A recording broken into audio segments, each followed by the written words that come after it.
The U.S. Navy working through the night to help rescue the thousands of people stranded by rising floodwaters in Texas. Yeah, at least 5 helicopters. They're now helping out as they get ready to send ships in as well to assist. And joining us now to talk about the rescue operations, former Navy SEAL and newly appointed Chief of External Affairs for CNCS AmeriCorps, Carl Higbie. Thank you so much for joining us this morning, Carl. Thanks for having me. You know, this morning, just a short time ago, when we were watching Griff Jenkins live there on the scene in Houston, we could hear the helicopters going overhead as the rescue operations continue, and really all the help that they can get, they need.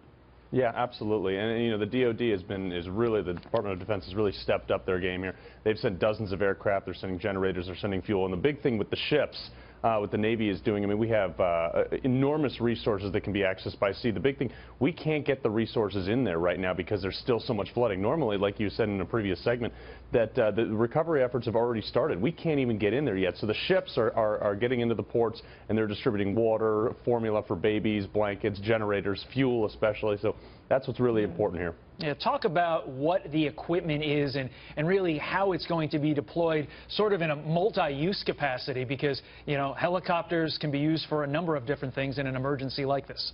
Yeah, well, we're still rescuing people. We're still pulling people out, finding people that are in their homes.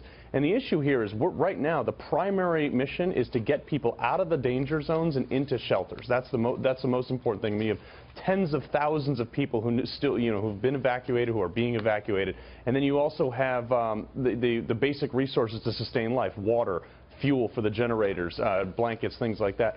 We haven't even gotten in there to start the recovery and cleanup yet. Yeah, and Carl, you know, overwhelmingly we've seen example after example of neighbor helping neighbor. We heard FEMA talk about the importance. They've needed these, you know, resident volunteers to get in there and help out, to bring their boats, because as you said, you know, other organizations can't get in at this point. Talk to us about the volunteer organization process that will happen not only now but after, when we have to, you know, have people help out in the shelters. Right. Well, thank God, Texas is actually one of the most self-sustaining states. I mean, the amount of money that's been pouring in there has just been able to aid the effort. So right now, groups like AmeriCorps, which is I'm with, we have citizens all over the country right now. We have about 300 that are moved into just outside the disaster area, waiting for local authorities to say that it's okay and safe for us to go in.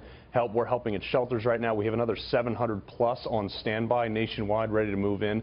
And also the big thing which people are not talking about right now is there's people, even school's about to start. You have kids 18 to 25-year-olds who are going to high schools, colleges, things like that. That's a good point. Don't know what they're going to do next. And I would say that AmeriCorps offers amazing efforts, amazing opportunities for these people to take a year off from whatever school they were going to do, go in, do a year of national service, get some college credits, get some college grants, and help out with the recovery effort, and then you can go back to your life. And Carl, if people want to help right now through your organization, the website is nationalservice.gov. We have it right there on the bottom of your screen. Just quickly, what are the ways through your organization that people can help?